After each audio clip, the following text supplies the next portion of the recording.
નમસ્કાર મિત્રો અને વડીલો, તમારું બધાનું ગુજરાતી સ્ટોરી ચેનલમાં સ્વાગત કરું છું. જો આ સ્ટોરી તમને પસંદ પડે તો આ ચેનલને સબસ્ક્રાઈબ, લાઈક, શેર અને કમેન્ટમાં અભિપ્રાય જરૂર આપજો. બાજુમાં રહેલ આઇકનને જરૂર ઓન કરજો જેથી તમને અવનવી સ્ટોરી સૌથી પહેલાં સાંભળવા મળે. અમદાવાદના શાંત વિસ્તારમાં કાંતાબેન રહેતા હતા. પતિના અવસાનને 5 વર્ષ થઈ ગયા હતા. ઘરમાં 2 સંતાનો, મોટી દીકરી હેતલ અને નાનો દીકરો મિતુલ. મિતુલ તો હેતલના મોટા દીકરા જયથી ફક્ત 7 વર્ષ મોટો, એટલે મામા કરતાં મિત્ર વધુ. પતિનો બિઝનેસ બગડતા ભારે કર્જ થયું. એ દુઃખ સહન ન થતાં તેઓ ચાલ્યા ગયા. પછી કાંતાબેન અને મિતુલે મિલકત વેચીને કર્જ ઉતાર્યું. બસ માથા ઉપરનું ઘર જ બચ્યું. મિતુલ 2 વર્ષ પહેલાં નેહા સાથે લગ્ન કરીને આવ્યો હતો. બંને નોકરી કરે, ઘર ચલાવે, કાંતાબેનની દવાઓ લે અને થોડી ઘણી બચત કરીને પછી બાળકોને વિચાર કરીશું એવી તેમની યોજના હતી. એક દિવસ ફોન કરીને ખબર આવી, હેતલનો દીકરો જય 1 મહિનામાં લગ્ન કરવા જઈ રહ્યો છે. પોતાના સગા ભાણેજના લગ્નની વાતથી ઘરે બધા ખુશ થયા અને કાંતાબેન ખુશ તો બહુ થયા, પરંતુ મનમાં ચિંતા. મામેરામાં શું આપું? રવિવારના દિવસે હેતલ આવી, હાથમાં લાંબુ લિસ્ટ. કાંતાબેન જેમ જેમ વાંચતા ગયા તેમ તેમ તેમનો ચહેરો ઉતરતો ગયો. હેતલ બોલી, મમ્મી, વધારે ન આપી શકો તો કંઈ નહીં, પરંતુ આ લિસ્ટ તૈયાર કરવામાં આવ્યું છે, એટલું તો આપવું જ પડશે. સાસરીમાં મારી ઇજ્જતનો પ્રશ્ન છે. નેહા એકદમ ધીમેથી બોલી, દીદી, આ બહુ વધારે નથી લાગતું? ભાભી, મામેરું છે એટલે આપવું જ પડે. અમારી પણ આબરૂ છે એ રાખવી પડશે, એટલે આટલું તો આપવું જ પડશે.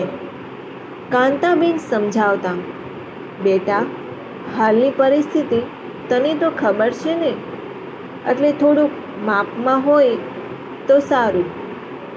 હેતલ એકદમ ગુસ્સામાં આવીને બોલી ઉઠી, જો આપી ન શકતા હોય તો પછી તમારે આવવાની પણ જરૂર નથી. મને પ્રોપર્ટીનો મારો હિસ્સો આપી દેજો. દીકરીના આવા કઠોર શબ્દો સાંભળીને કાંતાબેનની આંખોમાં આંસુ આવી ગયા. હેતલ ગુસ્સે થઈને નીકળી ગઈ. લગ્ન પહેલાંના 3 દિવસ કાંતાબેન એકલા જ હેતલના ઘરે ગયા. બધા સાસરિયા બેઠા હતા. હેતલે પૂછ્યું, મમ્મી, મિતુલ અને નેહા ક્યાં? કાંતાબેને શાંતિથી ફાઇલ આગળ ધરી. તે કહ્યું હતું ને, પૈસા લાવો નહીં તો પ્રોપર્ટીનો ભાગ લાવો. તો સાંભળ, મારી પાસે હવે એક ઘર છે. હું એ તારા અને મિતુલ વચ્ચે અડધું અડધું વેચી દઉં. વચ્ચે દિવાલ કરીને તમે બંને ભાઈ બહેન લઈ લેજો, પરંતુ એ પહેલાં આપણે હિસાબ કરીએ. બધા ચોંકી ગયા. જ્યારે તારા પતિનો ધંધો બંધ હતો ત્યારે તારા પપ્પાએ 5 લાખ આપ્યા હતા. એમાંથી તું મિતુલના ભાગના અડધા પૈસા પાછા આપજે. હેતલના ઘરના બધા ચૂપચાપ સાંભળી રહ્યા હતા. કાંતાબેન બોલ્યા, મિતુલ મારી સેવા કરે છે. જો તું મિલકતમાં અડધો હિસ્સો લઈ રહી છે તો જવાબદારી પણ સરખી વહેંચજે. હું તારી પાસે ક્યારથી રહેવા આવું? હેતલ નિર્વાક થઈ. મમ્મી, તમે મને શરમાવશો? હું નહીં બેટા, તું જ તો તારી માને શરમાવી હતી. હેતલ રડી પડી. માની પગે પડી માફી માંગી. મમ્મી, મને માફ કરજો, મને સમજ પડી ગઈ. કાંતાબેને દીકરીને ઉચકી લીધી. બેટા, માયરું પૈસાથી નહીં, લાગણીથી મોટું હોય છે. ઘરમાં ફરી પ્રેમ છવાઈ ગયો. મિત્રો, મોટા ભાગના લોકો પરિવારના પ્રેમ કરતાં પૈસાને વધારે મહત્ત્વ આપે છે અને પછી બોલવાના સંબંધ નથી રહેતા.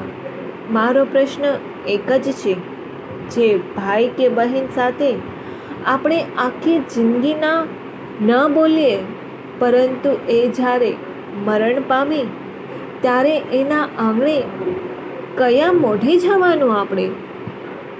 અને એ વખતે મરનારના આત્માને દુઃખ થશે. માટે જો મરે એ દિવસે જવાના છો તો અત્યારે જ જાઓ, એ બધા માટે સારું છે. તમે સમજદાર છો એટલે મારી તમને કોઈ સલાહ નથી. તમને યોગ્ય લાગે તે જ કરજો, પરંતુ આ વાર્તા શેર કરીને કમેન્ટ કરજો. જય શ્રી કૃષ્ણ. આ સ્ટોરીને સાંભળવા માટે તમારો બધાનો ખૂબ ખૂબ આભાર. અને હા, આ સ્ટોરીને તમારા મિત્રો, વડીલો, સગા સંબંધીઓને શેર કરવાનું ભૂલતા નહીં. સાંભળવા માટે ખૂબ ખૂબ આભાર.